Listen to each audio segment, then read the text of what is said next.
Alright, what the fuck? Why is it recording?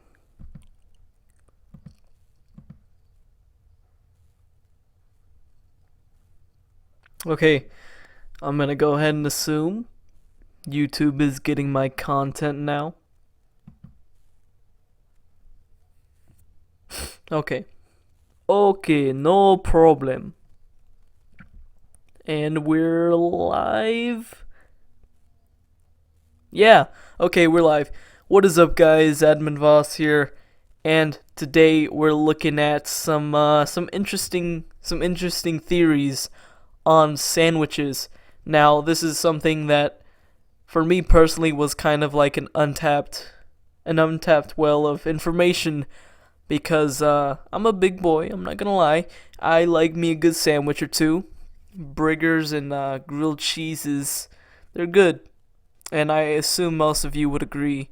But I wouldn't call it a heated debate, but on social media there was a little discussion around what makes a sandwich, and what the fuck? Okay, over what makes a sandwich. I just looked at the encoding information and stuff. I thought something was off, but what is that criteria? So before we get into that, there's a few more things I want to talk about. First, for the channel, there's still that buffer of videos from last month that are supposed to come out, and I'm actually refilming one, so it'll be a good one, I promise. Just give me the rest of the week and then some. And pretty much everything else I had planned then, I have to re-record, and you guys already know the story though, assuming you watch the monthly, so you know how it be. So first things first, I was using the bathroom at school today, and like, I don't know if it's just me, but whenever I'm like in there, I hate taking a shit. I mean, first off, no one wants to be in a public bathroom, let alone a school public bathroom, because, you know, they're dirty. I think the first stall I walked into had, like, shit smeared on the wall. I don't know why why do you do that? Who are you? And, yeah, obviously, that's not the whole point of the story, though. So I switched stalls, and there's, like, someone else in there, and they're having the diarrhea of their life, which oddly enough put me at ease, because I kind of had some digestive problems that had to be resolved then and there. So, like, in a weird way, in my mind, I was just like, yo, we're poop bros now. We're bonding over this, because you feel weird being the only one doing that, or at least this is applicable to me. I don't want to be the odd one out. Obviously, for peeing, it's different because it takes less than like 30 seconds unless you've got a lot in there. But even then, like, you're not going to be there for much longer. Where shitting is like a process. You try to get in and out as quickly as possible if there's another person in there, because hearing fart noises and stuff is in your mind, it's just like they're probably laughing, or they're I don't know, they probably think I'm fucking gross. Even though everyone shits, that's still a weird idea that I get in my head, and I'm just like taking little shy pooplets like a rabbit would. So, like, kind of pinching it off and just waiting until this person leaves, because I don't want them to hear my business. So, for someone else to be my brother in arms, pooping with me, we bonded. I wanted to, like, you know, when I was finished wiping and stuff, I wanted to put my Snapchat, like, underneath the stall, show them just like, hey, this was an important moment in my life. We poop bros now. We're birds of the same shit feather. And I tried to talk about this like in person with someone, and they were just like, why are you like this?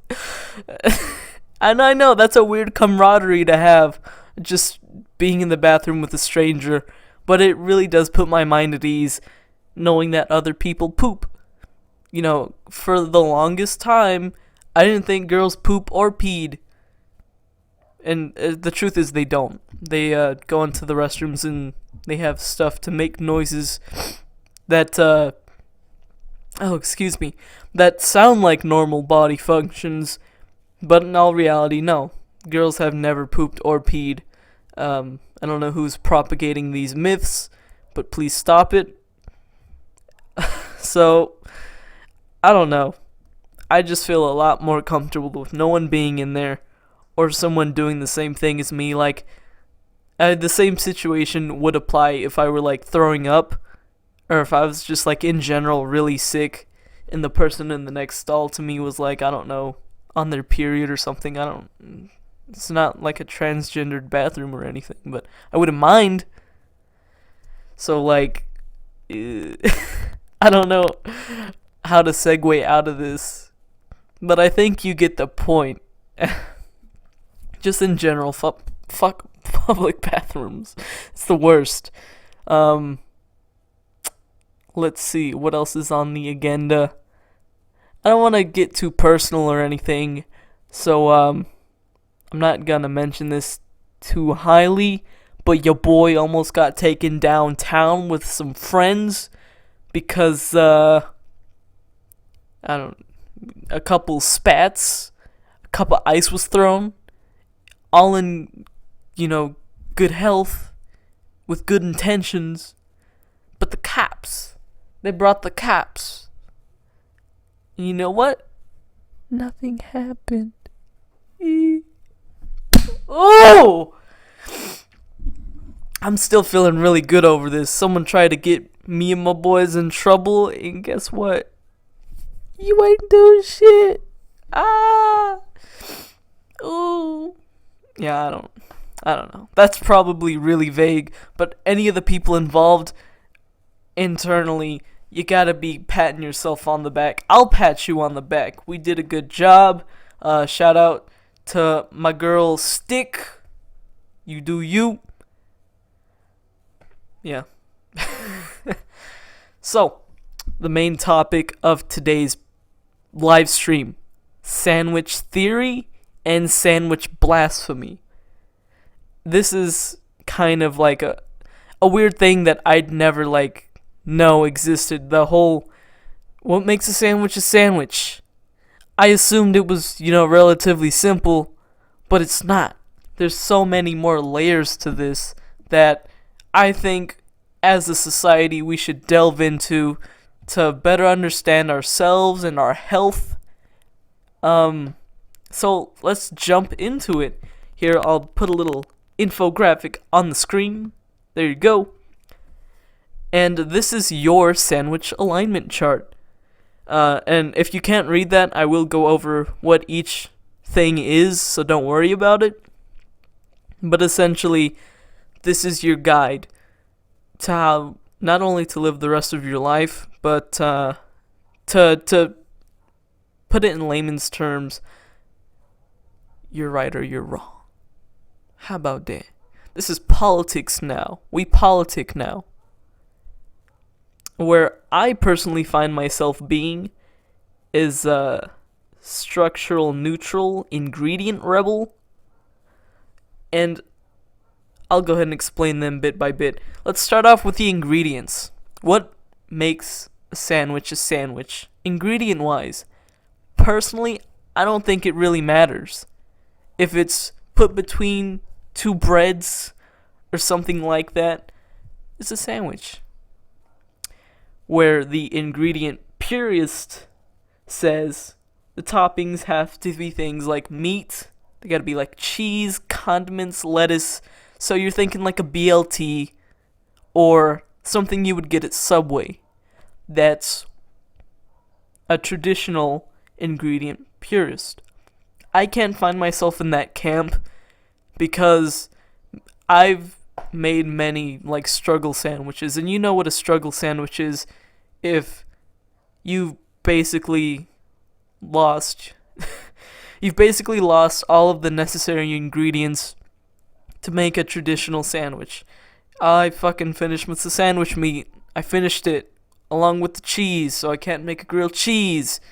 What do? Personally, I used to do this, and I don't know why. I would make like peanut butter and syrup sandwiches, or just a syrup sandwich. Really fucking gross. I don't know why. I just like syrup a lot. I'll find any reason to eat syrup. I used to drink it out of the bottle as a kid, and that's probably why I'm a bit fucky now, but, that's what happened. And that's why I can't identify as an ingredient purist. Maybe you're that person, and I respect that. That's just not me, though. Let's move on to ingredient neutral. This is like a broader range of ingredients that are still in the realm of what you normally would associate with a sandwich, just a little bit of deviation. The example here is a chip buddy. If you don't know what a chip buddy is, it's some stupid foreign thing where they put fries and like chips in there. That's a fair sandwich. Still wedged between two things, and the ingredients aren't that far out there. They're more just like items you associate with eating on the side with a sandwich. With like a burger or whatever. Put the Doritos in there, put a slice of ham in, you're set. And here's where I align as an ingredient rebel. Doesn't matter what you put in there. As long as it's wedged between two things, it's a sandwich. The example here is an ice cream sandwich and the breads are waffles. I can get behind this. I respect that person very much. And that's me. Let's move on to structure. A structure purist says the sandwich must have a classic sandwich shape. 2 pieces of bread or a baked product, so like panini or like a pita maybe, with toppings in between. And that's kind of a broad scope. I don't necessarily understand the deviations between them. The neutral is the container being either side of the toppings, not necessarily 2 separate pieces. And this is where I kind of fit in, but there is some weird stuff. I wouldn't call a hot dog a sandwich. I think that's just retarded. A hot dog is a hot dog. It's its own thing. A sub most definitely is a sandwich. I don't know why. That is a gray area between a hot dog bun and a sub, because some people like hollow out like a loaf of bread. They used to do that at Subway, believe it or not. They wouldn't cut the thing in half. They just take all of the inside bread and stuff it with things. And that's great. I personally have done that before, and it's fantastic. Bit of gray area there. The rebel will just say, hey, an ice cream taco is a sandwich. Within reason. I'd say like a meatball sub would fit into that category, because that's not typically the kind of topping you would associate with a sandwich. You just kind of threw in a bunch of shit from an Italian restaurant and you called it a sandwich. And you know what? That's perfectly fine. I don't know that I necessarily say a taco is a sandwich. It's not. And the bottom part of the chart is where things get wild. And the whole reason I brought this up in the first place was because looking at like Hot Pocket packaging, I never noticed this, but they're Hot Pocket sandwiches. That's what they're called. And I don't think you can call a Hot Pocket a sandwich. It's a pocket. It's like a gordita, more or less. Gorditas are not sandwiches. And here's where the rebels come in. They're fucking wild over here with their tortillas saying chicken wraps or sandwiches. Traditional sandwich ingredients maybe, but a sandwich it is not. Because at that point that's just like, oh, lasagna is a sandwich. Fuck you, it's not. Burrito is a sandwich. No, it's not. Non-traditional ingredients. Non-traditional wrapping. Get the fuck out of here with that. And then I don't know, like, I think Hot Pocket falls into this category of calling a Pop-Tart a sandwich. It's blasphemy. You can't sit there and eat that and tell me that, because I will cut you. Please. Oi. You know what? I don't want to cut the podcast short, but I think the fam might be here. We'll see. It's already gone on for like 15 minutes now, so I don't want to take up too much of your time. I am a little bit busy myself. I am in the process of applying for a job, as I'd already told you guys. We'll take the sandwich away. Go ahead and tell me in chat or in the comments below, where do you fall on this sandwich alignment chart? This is vital information, and I'll use that information accordingly. Anyways, as I said before, I am working on a job resume, first of the kind, for me at least, and this is, again, probably something that most people don't have to worry about, but for the categories, I'm struggling to, like, maintain the fine line of, like, trying to sell yourself and market yourself as a potential employee, and at the same time not sounding like an asshat. I have work experience, just not at places where I have to fill out a resume, so you see what kind of dilemma I'm in. It's not a big one, but I think the first thing I put down was like babysitter, because I did do that for quite a bit of time, and I was paid for it, so whatever. And I don't know, I'm probably gonna rephrase the term babysitter just a little bit, if not the actual, like, description, then just the title.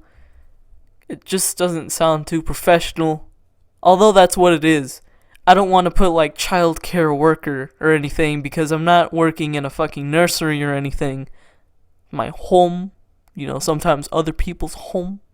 So I'm skirting that fine line, especially with my next job, which was just mowing lawns. So I put landscaping assistant, since I was out there with my stepdad, I guess, or whatever. I was out there mowing lawns, doing weed killer and stuff, and I put that down, but I don't know that the term landscaping assistant exists in this context. I don't know that it necessarily makes any sense, but it sounds a lot better than lawnmower. So I'm going to go ahead and stick with it. And everything else is fine except for the awards and achievements, because I don't want to sound like a dickhead or anything, Like, what kinds of awards and achievements do you want to hear about? Because I've got a bunch of school ones, but none of them are academic or sports. I wasn't best in track, but I won best in district for interior design. I don't know if that's something that really matters if I'm just gonna be, like, working a register rather, being a cashier. And again, it's marketing yourself, because you more or less are doing that to say that you're the best qualified for that position, or you're at least qualified enough to take it. But I don't know. And then it comes down to me being a fucking retard and wanting to put, like, a meme in there or something. Like, under personal achievement, put can cook minute rice in 58 seconds or something. I'll see you guys later.